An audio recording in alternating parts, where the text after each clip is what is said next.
د چې کومې کالونیانې د دوی د پاته سوي دي دا یو وخت هم دوی د هغو د مفاد دپاره د بهبود دپاره د ویلفیر دپاره هېڅکله هم دوی کار نه دی کړی د اسلام په خلاف باندې یې د استعماریت کوشش وکړي اور په دا کې د دوی 4 مقاصد د خلافت عثمانیه د بیرې د وجې څخه دوی د مسلمانانو هېڅ محاصره نسوه کولی نه دوی پر مسلمانانو باندې لارې تنګولی سوې نه معاشي بایکاټونه کولی سو نه دغه رقم لکه دا اوس چې د IMF د ورلډ بینک په ذریعه باندې یا د ورلډ اکانومیک فورم په ذریعه باندې د مسلمانانو معاشي لارې نسوې بندولی نیم یورپ چې ولو په خلافت عثمانیه کې و نیم یورپ شریف مکه حسین نومېدی دا د انګریزانو ډېر سخت غلام چې الله جل شانه ګسه ظالم پر دې مځکه نه پرېږدي ظالمانو قبضې وکړي الله پاک دویم جنګ عظیم راوستی د 1900 یو کم 40 تر 1945 پورې یو جنګ وسو چې جنګ وسولو الله پاک 6 کروڑه روپیان کې ختم کړو دغه سزا ولا چې نور خلک عبرت ځینې واخلي چې ته اسلامي بلاک جوړوي اول دا قوم متحده اول مقصد دا دی چې اسلامي یو داسې شی جوړ نشي فلپاین پر امریکې قبضه پر وکړه په 1912 کې فلپاین آزاد شوی دی فلپاین 70% په دې کې د مسلمانانو آبادي و دلته عیسایان آباد کول و 70% چې دغه عیسایانو آبادي واعدوا لهم ما استطعتم من قوه ومن رباط الخيل الله حکم دی چې د دې کفارو دپاره تیاریانې وکړي او تیاریانې به په ساینس او په ټکنالوژي کې کوي او په سوشل ساینسز کې په دې طریقې باندې مغرب نه دغه کیږي نه په زبانو په مهارت باندې مغرب ته شکست ورکول کیږي د مغرب د شکست لپاره یو شی دی چې په ساینسي طریقې به کول کیږي سره له مذهبي طریقې بیا به موږ غلبه کیږو الحمد لله نحمده ونستعينه ونستغفره ونؤمن به ونتوكل عليه ونعوذ بالله من شرور أنفسنا ومن سيئات أعمالنا من يهده الله فلا مضل له ومن يضلله فلا هادي له ونشهد أن لا إله إلا الله وأشهد أن محمدا عبده ورسوله صدق الله مولانا العظيم. په تیر سیشن کې د هغه خبره چې کومه خبره موږ کړې وه د هغې تسلسل روان دی. زموږ خبره دا وله چې د صلیبي جنګو بعد مغرب یا یورپ یا ویست چې دی هغه د ناکامۍ بعد خپله طرف یا خپل ډایرکشن یې بدل کړي چې موږ په صلیبي جنګو کې د مسلمانانو سره په عسکري میدانو کې مقابله نسو کولی نو بجای د دې چې موږ نور شکستونه خورو یا زموږ انساني تباهي راځي یا په دنیا کې بدنامي راځي نو داسې به وکړو چې د خپل ډایرکشن به بدل کو بجای د دې چې په عسکري میدانو کې مقابله ورسره کوو نو نظریاتي جنګ به ورسره شروع کړو. د نظریاتي جنګ معنا دا وله چې د مسلمان سره په میدان کې جنگ نه کول کیږي نظریاتي فکری جنگ به ورسره وکړو. اوله واره به د نظریه د فکر د سوچ دا به ور تبدیل کو دغه بعد چې په دې کې د نن غیرت ختم سلو یا د کې کومه د نن جذبه ختم سي دغه وروسته به بیا موږ د سره په میدان جنگ کې مقابله کوو بیا شکست ورکولای سو. د دې لپاره دی 4 میدانه 4 فیلډز دی اختیار کولو. یو فیلډ تیره جمعه یا تیره سیشن کې موږ وایي هغه ته ویل کېدی اورینټالیزم استشراکیت معنا دا وله چې مغربي مفکرین راولاړ سولو باقاعده یې په یونیورسټیانو کې خپله یو جلا شعبه د اورینټالیزم په نامه باندې د مشرقي علومو یا د مشرقي مذاهبو په باره کې معلومات خصوصي د اسلام په باره کې دوی معلومات حاصل کولو د اسلام پوره معلومات د اسلام پر هر شعبه باندې تحقیق وکړي ریسرچ وکړي بیا چې کومې کمزوریانې د دوی په نظر په اسلام کې کمزوریانې وي هغه کمزوریانې راویستلې د مسلمانانو عصري تعلیم یافته خلک خاص طور پر چې د یونیورسټیانو سره یا د کالجو سره یا د عصري میدانو سره تعلق لري د هغو د ذهنو د بدلولو دپاره دا کوششونه وکړو. نن په دې سیشن کې زموږ موضوع چې دا زموږ ټاپک چې دی هغه کالونیلیزم دی یا امپریالیزم سامراج یا استعمار د دې معنا دا ده په اسانو الفاظو کې د کیمبرج په ډکشنری کې دا یو خبره د ستی په ذهن کې وي دوی چې کوم وخت هر شی یو ټرم یو اصطلاح یا د یو شي بنیاد ږدي د دوی په خپلو ډکشنریانو کې دومره زبردسته تعریف وکړي دومره زبردسته اصطلاحات یې ورته کښېږدي چې د یو عام سړي په سمج کې دا خبره نه راځي هغه چې وایي دا خو د دنیا د ترقۍ دپاره څومره زبردسته کار کړی دی لیکن چې څه وخت دننه انسان سوچ پکې وکړي غور فکر کې وکړي نو ډېر وخت بعد د انسان د دوی په سازشو باندې سر خلاصیږي. نو د کالونیزم معنا دا ده چې انسان د یو ملک والا راولاړ سي د بل ملک پر آبادی باندې کنټرول حاصل کی. دا د کیمبرج ډکشنری مطابق د دې اسانه ترجمه ده. لیکن چې سړی سوچ پکې وکي چې هر وخت سامراج راغلی دی، هر وخت استعمار راغلی دی، استعمار هیڅ کله هم د هغو خلکو یا د نو آبادیانو د پاره نیو کالونیزم چې ورته وایي د هغو خلکو د چې کومې کالونیانې د دوی د پاته سوي دي دا یو وخت هم دوی د هغو د مفاد دپاره د بهبود دپاره د ویلفیر دپاره هېڅ کله هم دوی کار نه دی کړی، بلکې د هغو کومو وسایل دوی غلا کړي دي، لوټ کړي دي، خپل ملکونه په آباد کړي دي، بیا یې خام مال یا را میټریل د دې ځای غلا کول، بیا په هغه ځای کې هغه دغه د مینوفیکچرول یا په پروډکټول د هغه وروسته برته پر موږ باندې په لسګونه نه په زرګونه قیمتو باندې خرڅول. دا د دوی هغه شیوه ده، د دوی کردار دی، د دوی خوی دی، د دوی هر څه دی. نو بظاهره خو دوی وایي چې موږ پر دا ملکو رالو، موږ ترقي ورکړله، موږ دا قومونه آباد کولو، کنې دا د تهذیب څخه د کلچر او د ثقافت څخه ډېر لرې قومونه وو او دا یو وحشي قومونه وو، موږ به دوی ته ترقي ورکړو. لیکن چې انسان سوچ پکې وکړي اوس به موږ راسو دغه د سب کنټیننټ دا ګرده ملکونه به د دنیا ته ووایو انشاءالله، په دې کې به وګورو چې دوی موږ ته ترقي راکړله، که زموږ وسایل غلا کولو، په هغه وسایلو ځان آباد کړي، بیا د آبادۍ برته د وروستی برته د موږ څخه هغه وسایل زموږ په خلاف باندې استعمال کولو. نو اوس خبره دا ده چې دا استعمار یا کالونیزم دا د انسان یو نیچر دی، فطرت دی، چې څه وخت دی کمزوری دی چاپلوسي و خوشامد و دا دی کوي، چې څه وخت دی غالب سي، دی فاتح سي، بیا دغه قومو باندې ظلم، بربریت، وحشیت او دغه قومو وسایل غلا کول، ځان آبادول، دا د مثلا دا وخت څخه دغه رقم رویت. په 333 قبل مسیح کې اسکندر دا یو ډیر غټ بادشاه تیر شوی دی، دی راولاړ سو د ایشیایي ممالکو باندې پر ډیرو ممالکو باندې قبضه وکړه. چې څه وخت د ایران قبضه وکړه نو افلاطون ته خط ارسطو ته خط ولیکي چې ما خو د ملکونو قبضه کول وس چم وک. ارسطو په جواب کې ورته ویلي چې دا داسې وکړه چې دا کوم ملکونه تا قبضه کړي دي دا ملکونه کشنی بادشاهان پر دې باندې مسلط کړه، حکمرانان پر دې باندې مسلط کړه، دا حکمرانان به پاپس کې لګیای او دی به پاپس کې جنگونه خبره به تر تا پر راځي، ته به خالد دی فیصله ورکړي، ستا په خلاف به هیڅ کله هم دی چې دی هغه بغاوت نه کوي، کله چې د بادشاهانو مچاته ورکول سو هغه د بل د نه مني، یو ستا و طرف ته چې دی ځان نسبت کوي یا دی ستا خپل گورنر ځان بولي یا ځان ستا حکمران بولي، دا به دی د ځان دپاره فخر بولي.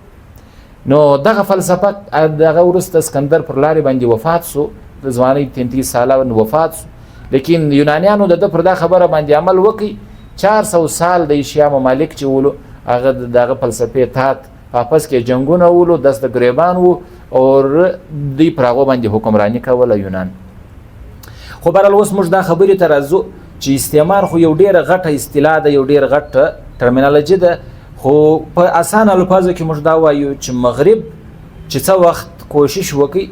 چې زه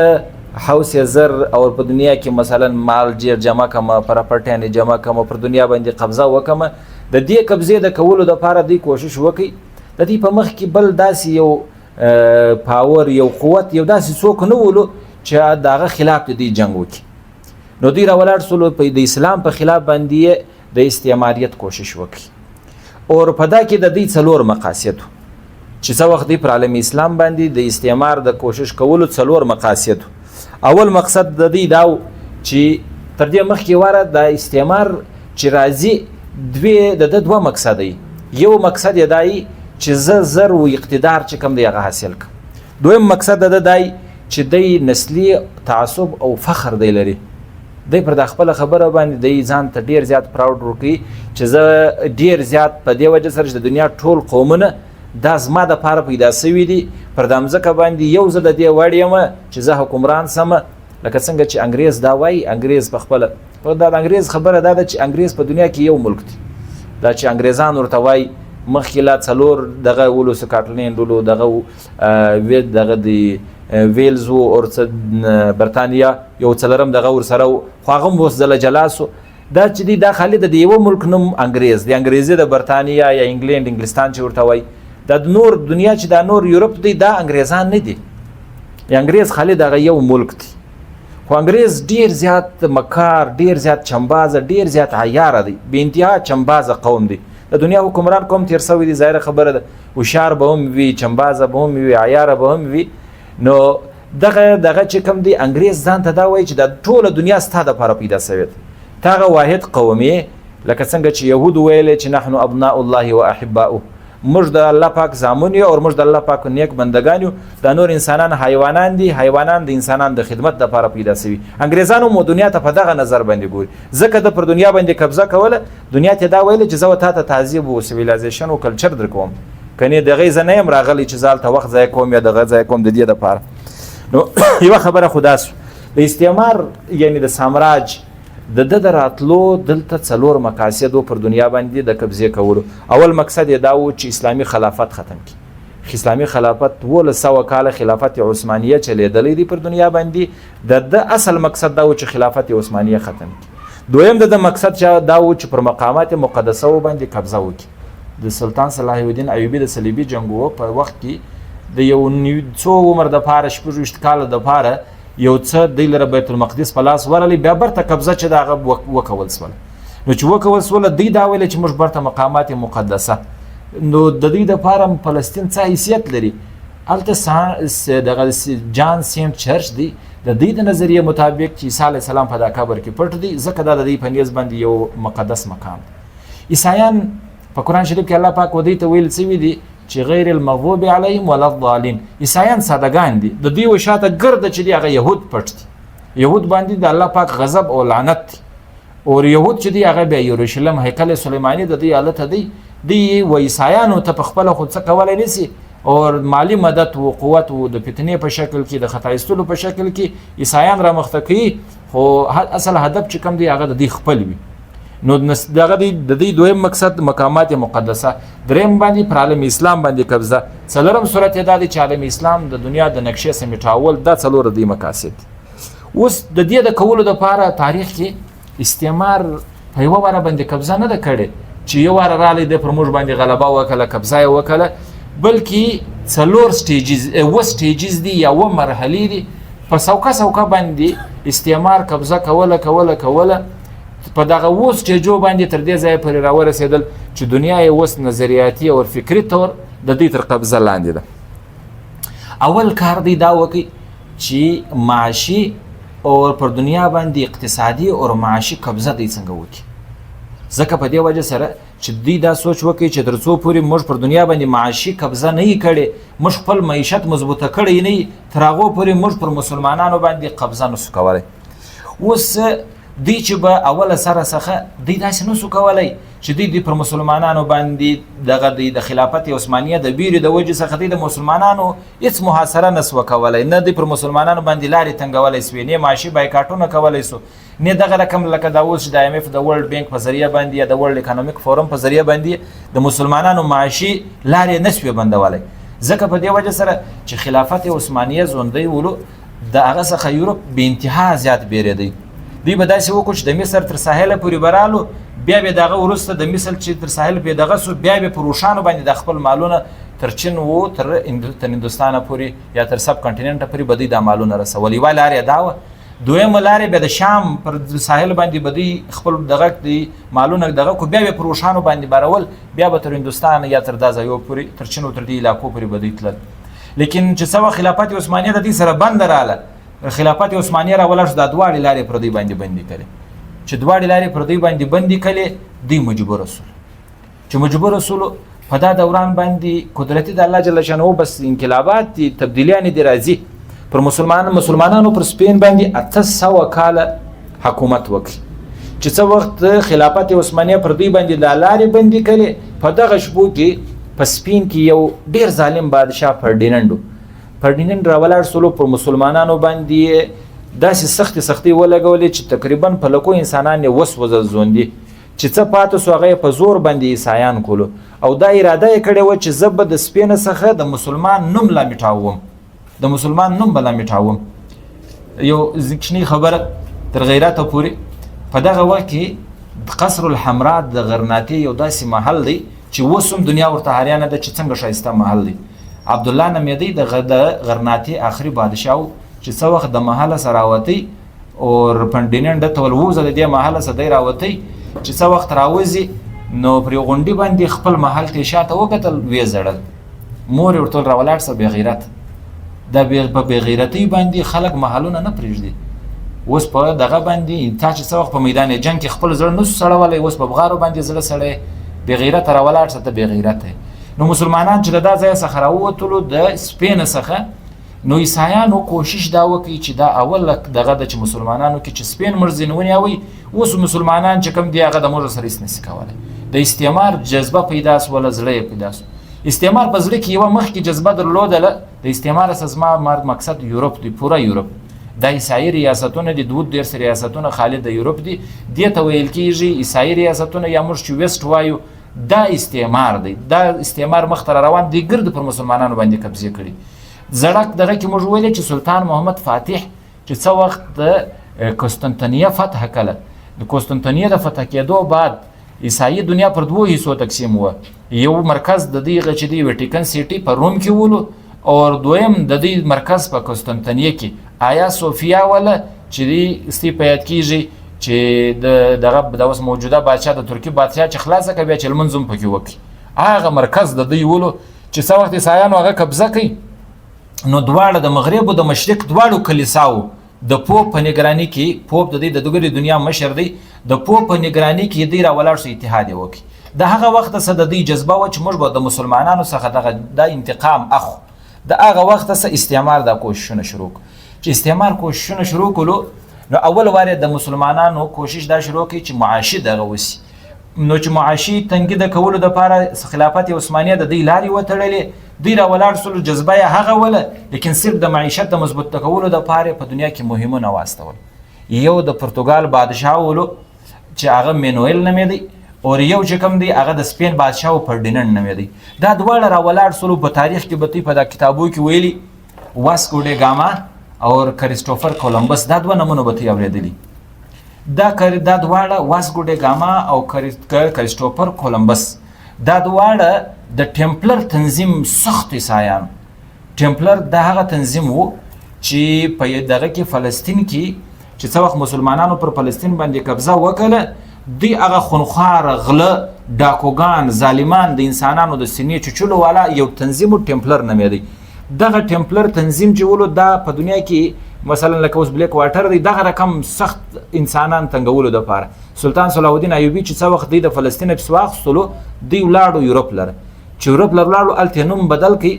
واوښتو پرتګال ته نوم یې بدل کی آرډر اف کرایسټ نوم سولو د دې تنظیم باندې باقاعده پابندي ولګول چې په ګر دنیا کې پر دې باندې پابندي ده لیکن چې څو وخت د پابندۍ بعد و دغه تنظیم اول تنظیم ولو چې دا راولاړ سو چې کوم وخت د مهمات شروع کولو او دی ډیسکوریز د دریافتونی شروع کولو چې موږ به مثال په دنیا کې ګرځو ای لارې خو پر موږ باندې بندې سولې اوس به موږ زو داسې په بحر او اقیانوس کې یا په نورو سمندرونو کې بلارې پیدا کوو د دې مهم د پاره د سپین څخه واسکو ډ ګاما تیار سولو او د پرتګال څخه چې دی هغه کریسټوفر کولمبس دا دواړه د دې پلار چې ولو هغه په دې تنظیم کې باقاعده لیډرشپ درلودي انده خونخواره خلکو نو دواړه تنظیمونه راولاړ سو دا دواړه ملکونه راولاړ سو باقاعده و دوی ته غټ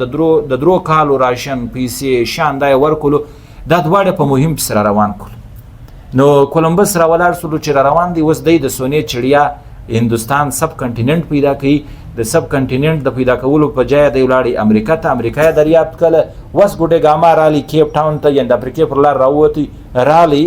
دغه ته کالیکټ پر میدان باندې یعنی هندستان د دریافت سب کنټیننټ د دریافت دغه خلک دي چې تاریخ وای دغه دواړه خلکو د دواړو انسانانو باقاعده د افریقې چې هر ساحل ته بدی ولاړو موزمبیک ته ولاړو پلانیزي ته ولاړو هلته دی چې کم دی په سوو انسانان به قتل کولو باقاعده د کولمبس را ولاړ شو د مسلمانانو یو جهاز را روان دی 400 حاجیان دي د 400 حاجیان دی را ولاړ سولو اول نشانه پر زده کله د نشانه بعد د ګرد وس وزل سره لجازه په جاز کې وس وزل بیا خپل بادشاہ ته خط ولیکي چې تا کوم مهم مشترک کړی ولو هغه مهم کې مش ډیر کامیاب اوس الحمدلله څلور ورځې مش شمشیر زنان پر دې باندې مش حمله وکړي او د دې په وینو باندې مش چې د میدانونو وبکلو پس تا په دې خبر باندې خوش یو خې په چهار ځای بولاړو د عیسایت پیلاوي کاوي دویم کار یې دا کوي چې موږ خو دغه وایو چې دا دغه دریافت کله امریکا دریافت کله یا مثلا سب کنټیننټ دریافت کوي دا د ټمپلر او د اورډر اف کرایست خونخواره خلکو ورسره څوک چې د پرتګال او د سپین په جیلو کې کم کسانو باندې د جیل او د قتل پانسي اډرونه ختلي ګرد هغه لوټران ډاکوګان ورسره چې هر ځای به د مسلمانانو دغه به وکي او بیا به ولاړ او بل دا کار وکي چې دی را ولاړ سولو د یو باقاعده یو د خپل سفرنامه د کولمبس ډیره مشهوره سفرنامه ده په دې سفرنامه کې وخپل بادشاهانو ته یو پیغام ورواستاوي پیغام دا ورواستاوي چې د مسلمانانو د کشنی ملکونه خاص طور چې د خلافت عثمانیه د دسترس سلیری دي د ملکو کې د دې خو مالونه ډیر دي لیکن د ځان د حفاظت لپاره د دې ساحلونه بالکل خالی دي دوی پر دې باندې هر څه حمله کولای شي هر څه کولای شي د حمله پر مسلمانانو باندې وکړي نو اول سټیج دا سولو چې دوی را ولاړ سولو د دنیا د دریافتولو د لپاره د خپل مارکیټو د دریافتولو د لپاره د خپل کاروبارو د پیلاولو د لپاره د دنیا کوششونه شروع کولو نوې دنیاوی دریافت کړي سب کنټیننټ او امریکا دریافت کړي اوس دا اوله مرحله سو دویمه مرحله د اوس پر دویمه مرحله باندې بیا راځي دویمه مرحله دا ده چې دوی د مسلمانانو اقتصادي او عسکري محاصره شروع کړه عسکري محاصره دغه څنګه شروع کړه اوله واره چې موږ ویلې چې ویلندیزان یا پرتګیزیان پرتګال والا یا د ډچ قوم دا رالو چې سب کنټیننټ دریاب سولو دغه وروسته دوی نور مهمونه راواستول نور مهمونه دغه کولو زه په مجلس کې یم بیا ټلیفون در کوم نو دغه دوی مهمونه راواستول د خاص طور پر د هندوستان چونکې دوی ته حالات ملاو سولو او چې څه وخت د سفرنامو کې ودی ته حالات ملاو سو چې دا د سونی چړیا ده د سونی مرغی ده دلته د خلک ډیر خوشاله دي ډیر آباد دي دومره آباد خلکو لکه اوس چې موږ ګورو د یورپ ته موږ څومره په غټ دغه باندې ګورو چې مثلا دا د دنیا امیر سړی دی خالد نسلې بجټ زموږ تر پاکستان واره زیات دی دومره مالدار 15 ملټي نېشنل کمپنیان یو کمپنی ده چې د دې کمپنۍ بجټ تر پاکستان ډیر ګونه زیات نو موږ وایو چې مثال بیل ګیټس دی پلانای دی څنګه مالدار دی موږ د رشک په نظر باندې ورته ګورو هغه وخت کې دغه د سیټ عبدالغفور د بنگال یو عام سړی دومره مالدار نو د سیټ عبدالغفور ذاتی مالیت د ټولي ایست انډیا کمپنۍ تر مالیت زیات دومره مالداري و دوی چې دلته راتلل د دې شي لپاره دی راتلل نو دوی چې د مسلمانانو کوشش شروع کړي دلته دویم سټیج د دې دا ولو چې دوی سوکا مهمونه راواستول په مهمو کې اوله باره پرتګیزان رالو پرتګالیان بیا دغه وروسته ډچ قوم رالی د ډچ قوم یو سړی ولو جان بلکواین نومېدی دا راولاړ شو سفرنامه یې وکښه وکالې د ګوا پر مقام باندې سفرنامه چې وکښله د هندوستان حالات د سب کنټیننټ حالات یې ورواستول هغه په جرمن او په د انګلیش زبان کې هغه په هر زبان کې ترجمه سوله د ټولو ملکو بس د سونی د چړیا د دې د قبضه کولو لپاره کوښښونه شروع د ایست انډیا کمپنۍ ایست انډیا ټریډینګ کمپنۍ په نامه باندې برتانیې هم یو کمپنۍ راواستول چې کوم پرنس دغه زمانه مطابق هغه راولاړ سو دغه دی 25 ماړه کسان سره جمع کو د هغه مالداري ګرد پریوځي سره جمع کړي 72000 پاوند د هغه زمانه مطابق دا راواستول د کاروبار کولو لپاره قبضه دغه د پرتګیزیانو ولا د دې ځای څخه دغه خو به دغه د انداري کلپان چاکلیټونه او دغه شان به دغه خو راوړل د دې خاصه به زبردست هغه وخت د بری صغیر چې کوم دغه د چې پنساري سامان و یا د دې ځای څخه چې کوم مصالې وي یا چې کوم ریشم او ململ ولو دا په دې ځای ستلی د ډاکې ململ داسې مشهوره ولو چې د فرانس د بچیانو چې کوم شذي وي چې هغه ریشم ورته ملاوس دی به یو بل فخر کوي او یو پرتان چې هغه پر ګوته پیچل کېدی داسې ریشم دومره نرم ریشم دا به د دې ځای څخه دورې وړل د هغه ځای څخه به مثال دغه شان دلته راوړل نو چونکې پر تجارت باندې د سب کنټیننټ قبضه د پرتګیزیانو ولا ایست انډیا کمپنۍ دی راولاړ سو په یو واره باندې 15 شیلینګ زیات کولو پرتګیزیانو د دیو د برتانیویانو څخه جګړه رااله چې جګړه رااله برتانیې خپل کمپنۍ را شوکله فرانس راولاړ سو فرانس خپل دغه د فرنچ ایست انډیا کمپنۍ په نامه باندې راواستول خو څوکه د ګرد رالو د لیک کوششونه شروع کړو دغه زمانه مطابق چې کوم بادشاهان ولو لودي حکومت بجای مغول حکومت رالی نو هغه دا کوشش نسو کولای چې تاجران دي پر ملک باندې قبضه وکړي باقاعده د زموږ حکومت ختم کړي قبضه دی وکړي دا د نسو کولای خو څوکه راتلل د هغه زمانې مطابق داسې وسولو چې څه وخت دی دغه د برطانیه څوکه مضبوطه کېدله نو په 1597 کې د فرانچ او د انګریزانو یو سخت جنگ وسولو د هغه زمانې جنگي دغه د اورنګزیب عالمگیر بادشاه ډیر غیرتمند بادشاه هغه په دغه ته د برطانویانو ته ویل چې تی دومره زورور سواس چې زموږ د اجازه ته بغیر بل چاته دغه ورکوي نو قرار پر دې باندې پابندي ولګولې دی را ولاړ سول خوشامد شروع کی چمچګيري شروع کله اورنګزیب عالمگیر ډیر رحمدل بادشاه یو واری اجازه ورکړي دوی ماره بیا دی را ولاړ سول دغه دی د پاندیچری پر مقام باندې د دې چې کوم لالي یو سړی ولو دغه کمانډر د فرانس هغه قتل کی نو برطانویانو په 1770 کې چې هغه قتل کی بیا پر د باندې پابندي ولګیدل خاص طور په بنگال کې بیا د بنگال چې کوم گورنر هغه بیا سپارښت وکړي خودي څوکه عدالت کوششونه شروع کړ پارځي کې چې مثلا پر صورت باندې پر احمد آباد باندې کوټیانې جوړې کړي دغه زمرد ګروسته د اسلحه دغه کله او نور شان وکړو په دغه دوران باندې چې څو وخت د اورنګزیب عالمگیر وفات وسولو د بچي د زامنو په پس کې دغه د جګړې رااله د دې څخه د پیدا واخستله څوکه قبضه شروع کې په دا دوران باندې ډاکټر هیملټن یو سړی دی د اورنګزیب عالمگیر ول مسیح ول هغه په ور وسوځل سول د فرخ شاسیر لور ول هغه په ور وسوځل ډاکټر هیملټن چې کوم دی هغه چې د دې علاج وکي هغه جوړ سو بچا ورته چې غوړي زبر ډیر غټ انعام درکمه انګریزان ته ګوري د دې وفات ګوري ورته ویل موږ یو شی نه غواړو چې پر د کومو ساحلو باندې یا چې پر کومو بندرګاو باندې پر انګریزانو کم ټیکسونه معاف هغه ورته بالکل می در معاف کړی د ټیکسونه معاف کولو چې ټیکسونه معاف کو د دې ګټه لس ګونس ولا چې لس ګونس ولا څوکه د لې قبضه شروع کړه اول واره په بنگال کې قبضه وکړه د نواب سراج الدوله سره مقابله وکړه نواب سراج الدوله مسلمانانو ته ویل مغول بادشاهانو ته ویل یو چا سات نه کوي و نواب سراج الدوله د یو دغه د کمانډر ولو وزیر ولو میر جعفر هغه غداری وکړه سراج الدوله یې په شهید کی دغه ورسته سلطان ټیپو د دې سره مقابله وکړه سلطان ټیپو کې بیا امیر معین الدین د میر صادق ولو علي لنګړه څه کسان د خپل خلکو هغه ورته راپورته کو بیا یې په قتل کی په شپو کې د برتانیې او د فرانس ډیر سخت جنگونه چلیدل په خلافت عثمانیه کې د برتانیې او د دې سره د حلیفان وو نو د ټیپو سلطان حال وروسته خلافت عثمانیه ته چې زه د برتانیې په خلاف یم دلته ما مدد وک هغه ورته ویل د برتانیې په خلاف د ستی مدد پرېږده ته جنگ دغه سره وک د فرانس سره وک دلته ټیپو سلطان و نپولین ته و فرانس ته رسول چې د برتانیانو خلاف ما مدد وک خو څنګه نو وسو ټیپو سلطان شهید سولو دی قبضه شروع کړه څوکه قبضه کوله عايزه قبضه کړي هغه ځای قبضه کړي ګرد چې کوم سب کنټیننټ پر د ګردو باندې قبضه وکړه او بهادر شاه ظفر د رنگون لره واستاوي او پر ګرد ملک باندې قبضه وسو دا دویم سټیج ولو چې پر سب کنټیننټ باندې دی قبضه وک سب کنټیننټ په غشپو کې تر کومه ځای پورې ولو سب کنټیننټ په غشپو کې د هب تر ندی څخه ونیسي بیا هندستان ګرد پکښی وو کشمیر ګرد پکښی وو برما ګرد پکښی وو سریلانکا ګرد پکښی وو کشمیر د ټولي علاقې په سب کنټیننټ کې وي انګریزانو پر دې باندې په سب کنټیننټ باندې خپل قبضه مکمل کړ خو موږ چون کې د لې په سب کنټیننټ کې یو نو موږ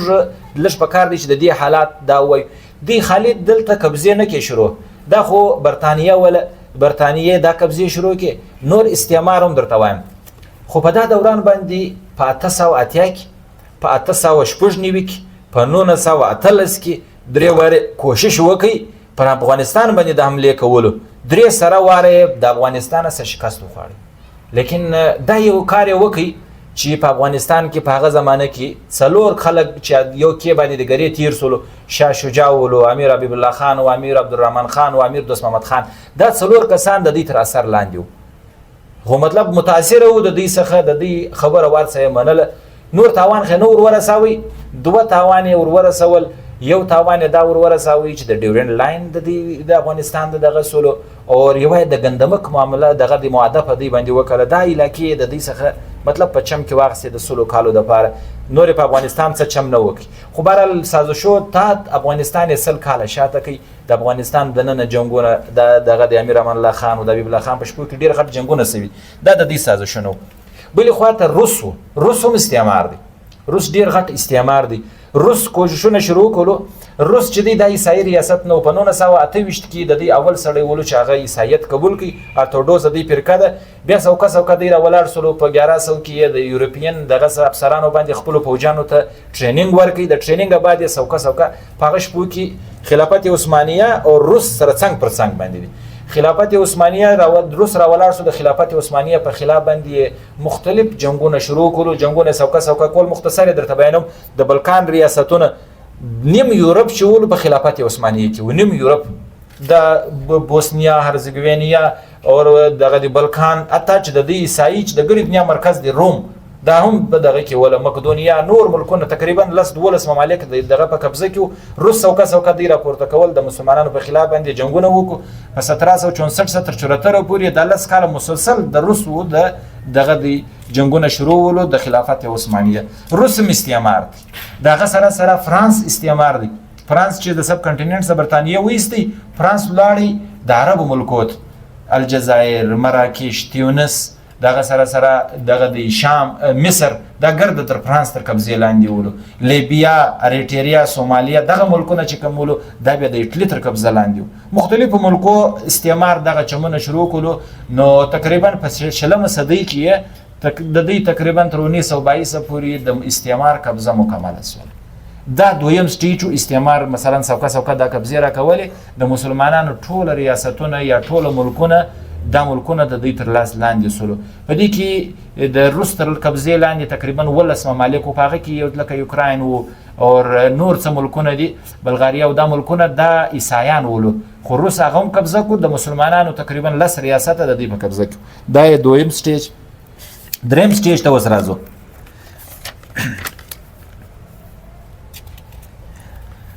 د دریم سټیج کې دی پر ملکو باندې غلبه وکړه. پر څلورم سټیج باندې دی را ولاړ سو، پر اسلامي دنیا باندې تسلط قائم کړي او د دنیا ټول ملکونه د دې په قبضه کې رال. او په پنځم سټیج کې دی خلافت عثمانیه د ماتولو کوشش وکړي. خلافت عثمانیه کې دغه وخت تقریبا د یورپ د اکثره ملکونه په دغه لاندې ولو. په افریقا کې چې څه ممالک دي دا ټول د خلافت عثمانیه لاندې وو. او په ایشیا کې چې څه ممالک دي، مصر، شام، ایشیا کوچک دغه سره د ټول ایران سره له د نور ملکو دا دغه خلافت عثمانیه. دلته پر دې ځای باندې د مغولو حکومت پر سب کنټیننټ باندې او الته چې کوم وسطي ایشیا ممالک دي، تاجکستان، دغه ازبکستان او دغه ملکونه پر دې باندې د ازبکانو د ازبک عمراو ډیر زبردست حکومتونه ولو. پر افغانستان ځان ته جلا آزاد ملک دا د دنیا نقشه ولا. په دا نقشه کې چې څو وخت دی د قبضه وکړي، د قبضو بعد اوس دی در قبضو بخ کې بلکې دا ملکونه د خلافت عثمانیه په قبضه کې ولو. دی را ولاړ شو د خلافت عثمانیه د ماتېدو کوشش وکړي. د خلافت عثمانیه د ماتېدو در کوشش مخ کې څوکه چې د خلافت عثمانیه روس نور ملکو کمزور کړي. نو د استعمار په خپل پس کې یو غټ جنگ رالی. په 28 جولای باندې په 1914 کې د دنیا یو غټ جنگ وس و فرست ورلد وار. د اول جنگ د دې په مابین کې وسولو. زه به څه پښتو الفاظ استعمالوم، د انګریزي چې استعمالوي دی دغه موږ یو واره د دې په خلاف یو او برته دغه نو چې متاثر نو سواره مخالفت کوو بیا برته که د دې نېشنلټي راته میلاوس ولا یا د دې ویزا راته میلاوس موږ به طور فخر قبلو نو مخالفت یې کوو. انګریزي به هم ډېر نه کې استعمالو. نو اول جنگ عظیم چې شروع سولو، په دې جنگ عظیم کې بدقسمتي بولې زموږ یا یو بل وجه بولې. په دې جنگ کې فرانس، برتانیا، روس دا ګرد ملکونه پر یو خوا باندې ولو. الایز ورته ویل کېدل، اتحادیان. پر دې بل خوا باندې دغه د هنګري ولا ایټالي ولا جرمني ولا جرمني ډیره زوروره ولا د زورورتیا د وجه څخه خلافت عثمانیه د دې سات ورکړي. دغه ملکونه چې د مسلمانانو تر د خلافت عثمانیه کې وو دا ملکو واده ور سره وکړه جرمني کما وګټي جنگ عظیم اول تاته درکوم. خو د جنگ نقشه بدلس ولا برتانویان وګټله، خلافت عثمانیه هم کمات. څوکه به کوشش دا شروع ولو چې ترکیه دا سوچ و چې مسلمانان بس ما سات راکي. لیکن د مسلمانانو د بدقسمتۍ سره برتانویان او امریکایان ورته ویلي ول چې څو وخت جنگ مازی ختم سي موږ وته خپل ملکو کې ازادي درکو. شریف مکه حسین نمیدی دا د انګریزانو ډیر سخت غلام در ولاړ شو دته ویلي ول تاته د ګرد جزیره العرب درکوم، ستا وزوی ته امیر فیصل ته چې دی هغه ته عراق ورکوم او فلسطین یا شام چې کم دی هغه بستا وزوی عبد الله ته ورکوم. او دغه رقم یې ورسره وکړو.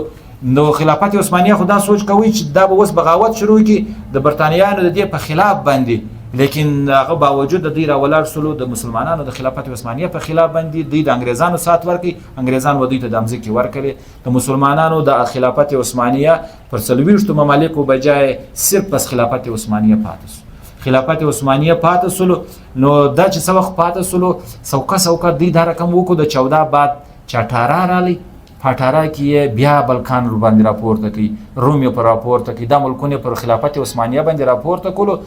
خلافت عثمانیه داسې کمزوره کړي چې خپل دې ته مجبوره کړي چې دا ملکونه ګرد آزاد کړي. څوکه د مسلمان د خلافت عثمانیه سم ملکونه ووتلو. دلته خلافت عثمانیه کې یو کمانډر راپورته کړي، مصطفی کمال اتاتورک. د انګریزانو عجب یو کار دی. انګریزانو کار دا دی چې دوی د خپل غلام سره ډیر وفاداري او داسې نه کوي چې هر سړی دی دغه کوي، دی صلاحیتونه ورته ګوري، بیا یې ټریننګونه ورکوي. د ټریننګو بعد بیا یې واره کمانډر کې خاص طور په ځوانانو کې مقبول کې د هغه وروسته بیا دا کار کوي. په 1918 کې په خلافت عثمانیه کې په 1919 سلطان عبدالحمید د خلافت عثمانیه اخري سړی و. ځوانان یې پر راپورته کړلو، ترک ځوانان د هغې په خلاف بغاوت وکړي. سلطان عبدالحمید یې ختم کړي. سلطان عبدالحمید چې ختم کړي، محمد اول یو کوچنی ځوان دا یې راپورته کړي. دا تر 800 پورې اسی مازی برایانام یو خلیفه و. دلته مصطفی کمال اتاتورک باندې جنګونه وګټل، کمانډر یې کوي. د بلکان جنګونه، د روس سره جنګونه په وګټل. نو دلته هیرو ځینې جوړ کړي. ګورد د دنیا مسلمانانو ملکو ګورد ویلی ول مصطفی کمال اتاتورک هیرو دی، د خلکو سر نه بخلاصېدي. او و هیرو په هغه زمانه کې د چا سر نه بخلاصېدي. چې 1923 له خبره راله، مصطفی کمال اتاتورک اعلان وکړي چې خلافت عثمانیه ختم دی. خلافت عثمانیه یو شی نست، بس عرب چې کوم دی هغه د عرب کوي. موږ د دنیا بهترینه قوم یو، موږ به ترقي د یورپ په تهذیب کې کولی شو. پر ګردو خلکو باندې هیټ دغه دی هیټ ورته وایي، غټ خولې ته چې وایي هیټ دغه دی هیټ دا چې دی دا پر ګردو باندې لازم کوي. د هغه سره یې سات اذان په ترکي زبان شروع کړي. عربي بنده ده. عربي رسم الخط چې د شیخ خوا لیکل کېږي دا یې ختم کړي. لاتیني رسم الخط په یوه واره باندې چې ترک څه کارونه د دوی اسلافو کړي ټول یې ختم کړو. پر دې باندې پابندي، پر پرده باندې پابندي ولګوله چې نقاب او حجاب دا سخته پابندي ده. او کوشش یې دا شروع کړي چې ترک نوجوانان د خپلو اسلافو سره بالکل د دوی تعلق ورکاټ کړي. دلته دا کار یې په دې وجه وکړي که چیرې دوی په خپله دا کار کړی وای نو برته به دا تصور او دا کنسپټ خو به د چې کوم برته خلافت را ژوندی کېده دی دا به د خلکو په ذهنو کې وای. لیکن دوی راولاړ سو دغه تصور یې هم ختم کړي چې په خپله ترکیان وایي چې دا خلافت دا ایسه فالتو کار دی. دا کار نسته. حالانکې باوجود د دې خلافت د هر څو کمزورۍ باوجود دا خلافت داسې و چې د دنیا نه د مغرب ټولو عیسایانو د یو اسلامي ملک و طرف ته په کږو سترګو کتلی لا نسو. باوجود د دې چې دوی ودې ته خلافت عثمانیه ته مرد بیمار وایي. نو دا ګرد شان قبضه سوکه دا سټیجونه رالو، زموږ د لاسې خلافت وایستی. د خلافت بعد یې داسې چم وکړي. په یو ځنګلي کې 2 غویانو، یو سپین او یو تور. قرار شیر ډېر ورته وګرځېدی. دوی په مابین کې ډېر اتحاد او ډېر اتفاق و. هر څو کوشش یې وکړي. غویي لرې دغه دی چم یې نه ورته جوړېدی. بله ورځ یو غویي دا سپین غویي چې کوم دی هغه د لږ لرې وښو ته راوتلی دی. شیر ورسره پر څنګ سو. ورته ته خو الله پاک سپین غویی ته ستا قد و قامت ګوره او ته ستا ښایست ګوره، ته د ای تور مخې سره د ای تور غویي سره ستا دوستي ده. د ځنګل باچهي در کومه، زه خو هسې سپین ږیری مړ کېږم، د ځنګل باچهي یې ستا، خو ما زیوار دی را سره راګزار که. یا که زما او د ده سره حملې سوې ته به کار نه رالرې. ول ښه خبره ده، دا خو ډېره ښه خبره ده. ځنګل باچهي را کوې، پر دا ګردو به م باچهي، ښه خبره ده. بس قرار تور غویی یې خواړی، ده ورسره راګزار کړي، ورسره رانیولی و. شیر تور غویی وخوړی. څه وخت بعد چې وسولو شیر بیا وږی سو، دی ورانږدې سولو. اوس په بازۍ کې حمله ورباندې کوي. سپین غویی ورته وایي ولې تا چې دومره خبرې دومره کیسې دومره ما دې خپل انډیوال هم ختم کړي. ده ورته ویلی ول مقصد خو مې دغه و چې ما زیواره تا ختم کړم، بیا مې تا ته چم جوړاوئ. مسلمانانو سره اول معاهده دا وکړي چې دوی به دوی ته آزاد ریاستونه د ترکانو څخه خلاص شي. دوی خو هغه اول مذهب دوی ته درکول سوی، دوی ته خو آسماني دین درکول سوی دی، اصل نبي په دوی کې راغلی دی. دا خبرې به ورته وکړي. و مصریانو ته یو، و شامیانو ته بل، و جزیرة العرب ته بل. بیا چې سوکه دوی د خلافت عثمانیه څخه آزاد سولو، بیا یې پر دې ټولو ملکو باندې خپله قبضه وکړه. ټول ملکونه چې دی هغه پر دوی باندې قبضه وسو چې قبضه وسوله چې الله جل شانه ګس ظالم پر دې مځکه نه پرېږدي ظالمانو قبضه وکړي الله پاک دویم جنگ عظیم راوست د 1900 یو کم 1945 پورې یو جنگ وسو چې جنگ وسولو الله پاک 6 کروڑه روپیان کې ختم کړو الله پاک د دریم جنگ نن په اخبار کې ولیدل نو وی روس ویلې کچيري پر یوکران باندې د ناتو فورسز رالو بیا به درین جنگ عظیم وسی ما دورې په ځل کې ما خدا پاک ته خیر راولي سیدی دی چې مش په مش وو کمزوري یو ډیر کمزوري به منو لیکن کمزوري سړی به هم ځان راپورته کوي د کیلشیم ګولۍ بخوري څه د انرژي شام به استعمالوي دا څنګه د چې مش کمزوري بس کمزوري مش هغه کوم یو کښنی سړی په یو پهلوان کې چې سپور ولو بغاري ویلې نو چا ورته بغاري ویل که راپورته سو بیا به څه چم کوم دا خو دومره پنډ دی نو دوی اوس موږ صورتحال خو د هغه دی چې اوس موږ ګزارو لیکن که موږ راپورته سو بیا به د دې څه حالي الله پاک دې موږ راپورته کړي نو خبره دا ده چې اوس دغه دویم جنګ عظیم کې چې د دې جنګونه وسولو د جنګو بعد دی راولاړ سولو چې ډېر کمزوري سولو ولې وخت خبره په ذهن کې درته وساتئ د خلک وایي ډېر تعلیم یافته خلک دا وایي هندوستان ته تعلیم ثقافت او د دنیا ترقي دا انګریز سامراج راوړله د انګریز سامراج دا یو جلا غټ مثال یو ټاپک دی چې انګریز سامراج نے هندوستان کو کیسا لوټا انګریز سامراج د موږ سره کم چمونه وکړو څنګه موږ د نظام تعلیم چې دی راتلی 70% انسانان تعلیم یافته وو چې دی وتی 4% دا تعلیم دی زموږ تمام چې کوم مدنیات ټول دی وېستل په دویم جنگ عظیم کې د مسلمانانو و کورو ته به ورننه وتو بلکې د هندوانو کورو ته هم د کوره سبې غنم ځینې راایستل یوه ګونۍ غنم د دوی د نظریې مطابق دوی نه د پرېښې ټول هندوستان ټول یتحادیان لره راوړه د جنګ عظیم دپاره و موږ ته د ریلوې روډونه لا نه دي راپرېښي په سب کنټیننټ کې و موږ ته د بجلي تنبیه نه دي راپرېښي زموږ ټولې د بجلي تنبیه د ریلوې روډونه د ریلوې انجین د سب کنټیننټ د برصغیره سره راغلا کې دغه اتحادیانو دپاره اصلاح په جوړه کړه دا ترقي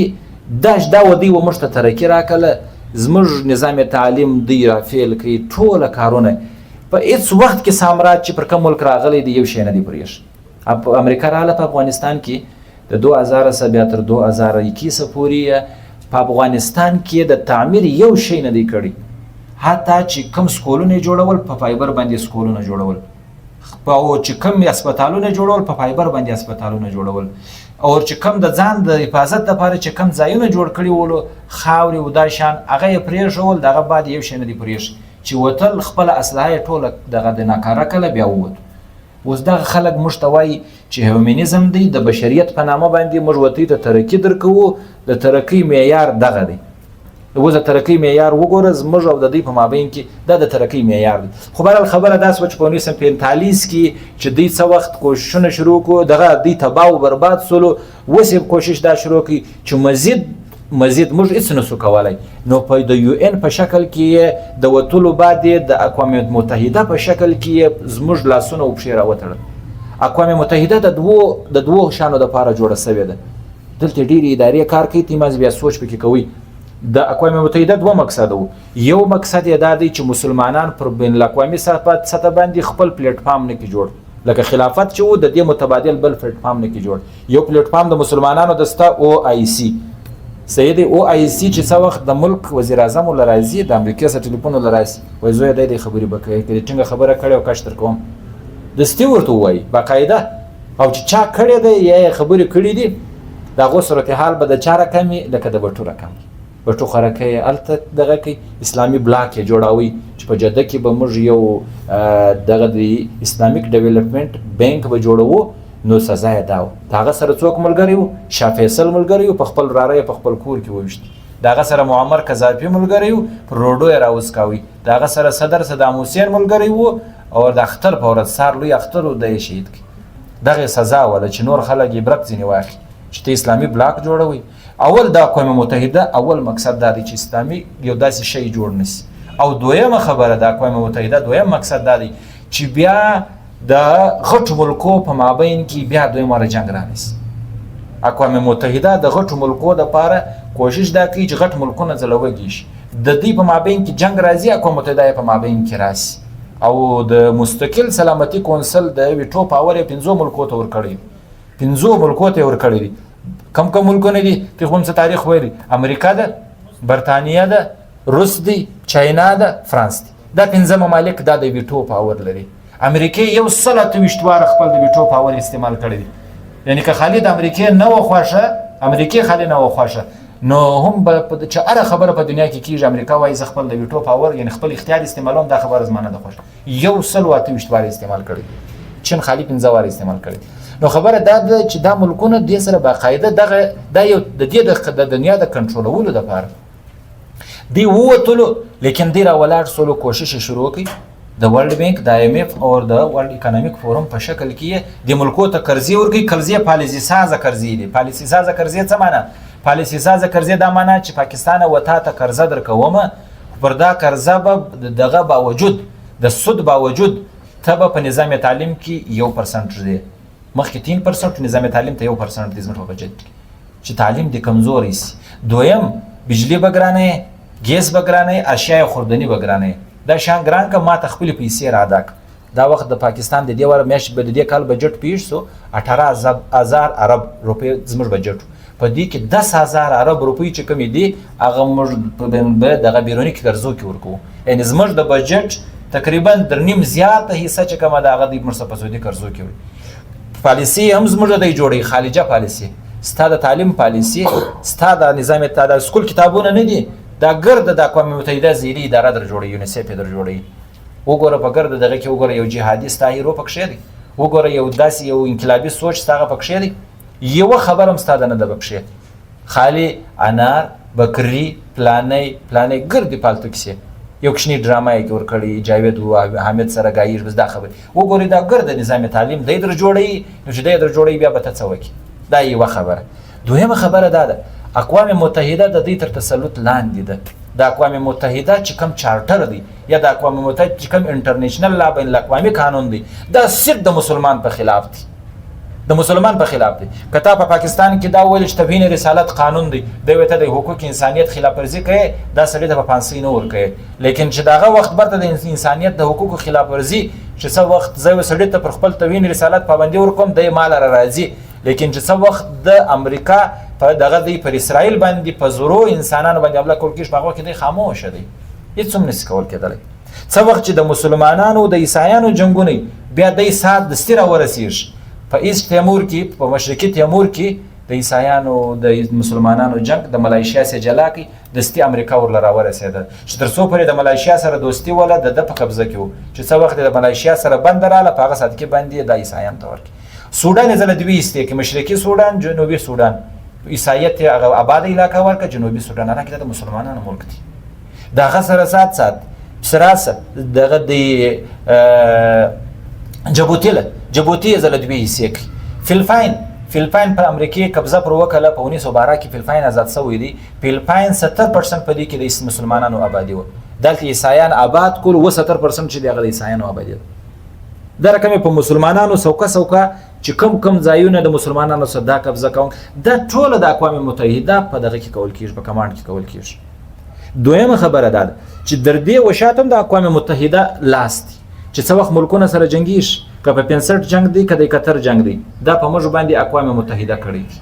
او دغه سره سات د ایران او د عراق جنگ وسو پر شط العرب باندې لس کاله جنگ وسو د دې وشاته دی دغه رقم په افریقا کې د مراکش او د الجزایر جنگ دی د شام او د مصر پر بارډر پر تل ابیب پر الحبیب باندې پر دې باندې د دې جنگونه دا ټول د مسلمانانو بیا د مسلمانانو د ملکو په اپس کې دننه جنگونه شروع دي په مصر کې د قبطیانو د مسلمانانو جنگ دی او په عراق کې د کردانو د مسلمانانو جنگ دی او دغه دی په لبنان کې د شیګانو د مسلمانانو او په پاکستان کې د شیګانو د سنیانو دغه رقم د فرقې په ملکو کې دننه پر لسانیت باندې تقسیمېدنګ اور دا ملک مثلا دا پښتون دی دا پنجابی دی دا پلانه بلوچ دی دا پلانه د پاکستان حالات وګوره په ګرد دنیا کې دغه رقم حالات د دې وشاتم د اقوام متحده کردار دی دا ټول کردارونه اقوام متحده ادا کوي د عیسایت په خلاف باندې ته په عیسایت یو انسان ته ژغ وکړه د مسلمانانو په ملکو کې اقوام متحده بدل راځي د انسانیت په نامه باندې د بشریت په نامه باندې د اقلیت په نامه باندې به دی را رسېږي. چې چیرې مسلمانان په اقلیت کې دي هغه که وسوځل سي که هر څه وسوځل سي په سربیا او په دغه کې چچنیا او په دې ملکو کې سخت د مسلمانانو په خلاف باندې جنګونه اوس چا غږ نه وکړي، نه اقوام متحده نه امریکې نه د بشري حقوقو ریډ کراس او پلانۍ چې څه د اقوام متحده ذیلي ادارې دي دا ټوله د یهودو تر سازش لاندې او بیا د عیسایت لپاره دا کارونه کوي. نو خبره داس وله چې په استعمار خو سر خلاصو چې څومره چمبازه دي او په کومو سوکه سټیجو باندې دا کار تر کومه ځای راورسوي، موږ مغلوبه کولو، سره وی جنګول، خلافت رامات کوي، زموږ د ذهنو څخه تصور وایستی، قوم پر قوم سره وجنګول، ډیوایډ اینډ رول او لړاور حکومت کرو، دا کار په موږ باندې وکي. سپین غوی هم راڅو خوړی، تور غوی هم خوړی او موږ وس دغه وچ لاسونه. نو دغه د استعمار دغه د وخت چونکه مختصر دی، دا دومره داسې خلک دي دومره چمبازه دومره عیاره چې د دې په چمو باندې دوی چې کوي په شیدو کې سړی ته زار ورکوي، د سړي سر نه په خلاصېږي، د ډېرو کمو خلکو سر په خلاصېږي. نو الله جل شانه دې زموږ سر په راخلاصي. الله جل شانه په قرآن مجید کې یو فیصله کړې ده، لن ترضى عنك اليهود ولا النصارى حتى تتبع ملتهم، چې یهود او نصارا د تیسه تر هغو نسي راضي کېدلی چې تر څو پورې ته د دوی مذهب نه خپل کړي. صحیح سو. نو دویم میدان یې سامراج، دریم میدان یې ګلوبلایزیشن تر دې لا خطرناکه، څلورم میدان یې میشن ټو کرسچانټي او خلک عیسایان کول، دا یې څلورم میدان دی چې اوس د پاکستان د عیسایانو تعداد کال په کال دروشم اریان بسې سروي چې دروشم سروي کې باریان سي چې څومره زیات تعداد د دې د شروع 6000 مشنریان کار کوي، 6000 مشنریان کار کوي، یعنی دا د هر ملک مشنریان پکښې دي. او یو عامه خبره ده چې موږ خو دلته سره دستو ګریبان یو، مذهبي فرقه مستر مولا سره جلا یو. مدرسې کې خبره دی چې یار د سکول والا دا ګمراهان دي، دا په شانو په خبره نه پوهېږي، دا د انګریزانو غلامان دي. سوچ دا دی. حالانکه ډي سي په دې کې ناست دی او رئیس په دې کې ناست دی، د ملک وزیر اعظم په دغه طبقه کې ناست دی. دا په کار دی چې کار وکړي، دا زموږ وروڼه دي، 98% دی په کار دی چې دی هم د اسلام د مذهب لپاره کار وکړي. او دغه چې په سکول کې بیا دا وایي یاره دا مدرسو کې دهشتګردي ورښایي، په مدرسو کې دهشتګردي ورښایي، جهادي تنظیمونه دي، تعلیم نسته، دا د دنیا د خبرو سره ناشنا دي، دا د یو سوچې سمجې سکیم لاندې منصوبه ده، دا در دې لاندې. حالانکه دغه سوچ دا د انګریز د سب کنټیننټ راتلو مخکې یو فکر نو. زموږ چې څه وخت شیخ الهند رحمه الله تعالی انګریزان ونیوی، مالټا ته بوت، په مالټا کې 3 کاله د قیدی وو، لاندې توري وبه سر نه پورته کېدنګ، ملا ته میخونه. په دا دوران د ما 2 خبرې وسوچولې چې رالی سپین ږیری دی پر بستره پروت دی، وایي مسلمانانو 2 خبرې درته کوم که ترقي غواړي، یو برته قرآن لراسي، دویم خبره دا ده چې دا د مستر او د ملا فرق میټاو کړي. دا فرق که تر څو پورې دا فرق ولو د تاریخ په حصه کې د مسلمانانو په مابین کې دا فرق نه و چې دا مستر دی دا ملا دی. دا فرق دا د انګریز ایجاد کړ، دا فرق دی، دا د علیګړ او د دیوبند سره جوړ شوی فرق دی. وګورئ ګرده وګورئ د سپین نوسچانې وګورئ، دا زموږ 1200 کاله تاریخ د خلافت عثمانیه ده. وګورئ د یوې مدرسې څخه هم ملا راوځي، دغه مدرسې څخه انجینیر راوځي، بلکې انجینیر ملا انجینیر، ډاکټر دغه رقم دی، پلانې دغه رقم، ابن سینا، ابن رشد، الغزالی، رازی اور دغه چې کوم دی جابر ابن حیان، دا ګرده موسی پلانې دا ګرده غټ ساينسدانان هم دي او ملایان هم. نو دغه فرق د میټاولو لپاره یو سټپ اخیستل پکار دی، یو کوشش کول پکار دی، څه سره رانږدې کول پکار دی، علماو لپاره پکار دی چې انګریزیان او ښه کمپیوټر او شی زده کړي، او د دې تاثیري تعلیم یافتې لپاره پکار دی چې د مذهب و طرف ته را مایل سي، او دغه په دې کې دا سوچ فکر پیدا سي چې زه به د دنیا ترقي کوم او په ساينس او په ټکنالوژي کې به تر کومه ځای رسوم. واعدوا لهم ما استطعتم من قوه ومن رباط الخيل. الله حکم دی چې د دې کفارو د لپاره تیاریانې وکړي، او تیاریانې به په ساينس او په ټکنالوژي کې کوي، او په سوشل ساينسز کې په دې ترقي باندې مغرب نه دغه کیږي، نه په زبانو په مهارت باندې مغرب ته شکست ورکول کیږي. د مغرب د شکست لپاره یو شی دی چې په ساينسي ترقي به کول کیږي سره له مذهبي ترقي، بیا به د موږ غلبه کیږي. واخر دعوانا ان الحمدلله رب العالمین. ډېره مننه مفتي صاحب، یقینا ډېر پرمغز او زړه ته ډېر پورې سیشن وسولو. تاسو څنګه معلومه ده زموږ سټډي سرکل موږ په 3 مختلفو سیشنز کې تقسیم کړی دي. دویم سیشن چې دی د موضوع په دایره کار کې دننه د سوالاتو جواباتو سیشن دی. زه دا غواړم چې اول سوال مفتي صاحب سره کوم زما په سوال دی چې د اسلامي فرقواریت کې د استعماریت کم کردار او دویم سوال دا دی د معاشي استحکام قطع نظر د عصبیت او د استعماریت کم تعلق دی.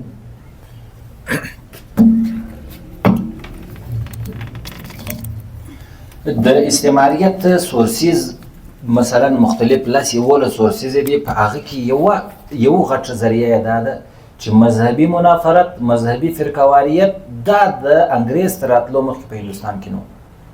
نه بریلویت وګوري تاریخ نه اهل حدیث نه بل یو فرقه موجود نه لري. ټولې فرقې چې ښکاره سوي دي دا د انګریز د راتلو بعد بیا سامراج په هر ملک خپل کوشش کړی دی چې هر ملک زموږ د سب کنټیننټ خبره درته کومه چې یو شی دا نو داسې دغه چې موږ به د انګریز په خلاف باندې شاه عبدالعزیز فتوا ورکړه د بریلي چې کوم مفتیان واغول دا جهاد نست چې څه وخت بیا د انګریز په خلاف باندې بیا دویم واره جهاد وکول سلو بیا دغه وروسته غلام احمد پرویز را ولاړ سلو میرزا قادیانی د جهاد د منسوخي احکامات دا مذهبي فرقواریت دا د دې په ایجنډا کې سته دا باقاعده د دې په ایجنډو کې سته. ما دې ته ویل سینټ لوی هفتم چې څه وخت ګرفتار رسولو د فرانس بادشاه په صلیبي اتم جنګ کې د 4 فارمولې مشترکه په هغه کې یوه فارموله دا وله چې کومه فرقه پر حق ده د دې نوم نشان میټاو کړي د هغه د بدنامه کولو دپاره په هغه شکل کې فرقې پیدا کړي او پر دوی باندې پابندي ولګوي. دا د دې تر ګردو غټ خبره. دویم سوال دا و چې کوم عصبیت د معاشي استحکام د قطع نظر د عصبیت او د استعماریت کم تعلق دی د ترمنځ. زموږ په اسلام کې خو چې دی الله جل جلاله د ټولې دنیا مسلمانان خوا یې که هر رقم وي زموږ په وجود کې عرب او عجم ګرځولو بلکې که یو سلسله راواخو په تاریخ کې تر عرب او عجمو ډېر کار کړی دی د اسلام دپاره. داسې وګورئ د مسلمانانو په مابین کې لساني مذهبي یا عصبیت دا شی نو دا دغه وروسته چې څه وخت انګریز راغی انګریز پر مختلفو کارو باندې یو کار دا و چې لړاو د زبانو پر لحاظ هم د فرقو پر لحاظ باندې هم او د پیشو پر لحاظ باندې لا تقسیمېدنګ د پیشو پر لحاظ باندې لا تقسیمېدنګ چې پیشه د کم لوهار او د سونار په مابین کې اختلاف راوله د پلاني او د پلاني په مابین کې اختلاف راوله هر یو ته وایي چې ته افضل دا د هغه وخت څخه باقاعده عصبیت په دنیا کې یوه غټه نظریه نیشنلیزم و. نیشنلیزم چې څه وخت یورپ کوشش وکړي د خلافت عثمانیه دپاره یو دنیا کې یو ایجنډا پیدا کړه نیشنلیزم د 80 یا د 80 په مابین کې دا 10 کاله کې ته وګورئ دا پښتون دی دا پښتانه کلچر اته په دنیا کې زموږ نام نشان میټاو کوي خالي کلچر ډېره را پرېښوله یوه ورځ یې را پرېښوله د شپه د یوه ورځ ته خوشحالي کوي حالانکه موږ ورګرد کال پښتانه یو په کار چې ګرد کال د پښتون په هم کوه پښتونه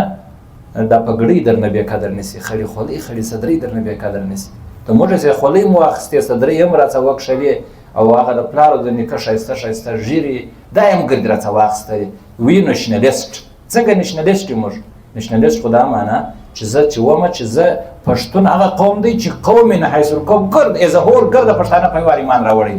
پر دغه یارو باندې پر د مزي اډه باندې صحابه کرام تللي تر کابله موږ خالي صحابه کرام ولیدل ایمان مو قبول کړی دی پر پښتانه باندې جهاد نه دی سوی پر پښتانه قوم جهاد نه دی سوی چې ایمان راوړی موږ ته الله پاک دومره زبردست قوم را کړی دی دومره زبردست قوم او مذهب خو ته معلومه ده نو په دې وجه سره د عصبیت صفاق کناره دا د چې اسلام تر اسلام د چترې لاندې موږ ګرد سره یو نه بلوچ سته نه پښتون سته نه پنجابی سته نه عرب سته نه عجم سته نبی اسلام په خطبه حجۃ الوداع کې ویلې چې لا فضل عربي علی عجمي بس دا میټاو که عصبیت نسته یو څوک پر یو چا افضل نه دی نه سور پر تور نه بل پر بل دا سپین چې سب کانټیننټ راغی دا به څو مقدار خلک راغلل او بیا ټیم چې د 14 صدۍ و ټیم توپک نو ټینک نو دوی به تعداد څه کانټیننټ هم زیات بیا به دوی څنګه خپل کم فورس چې ولو چې دوی به وینول یو دا او دویم دا چې کم ته وایي فرقه چې راغله نو باید چې داسې عثمانیه خلافت کې چې کوم بزرګان او علماو هغه باید دا کتابونه کړي وای کتابونه یې لیکلي وای چې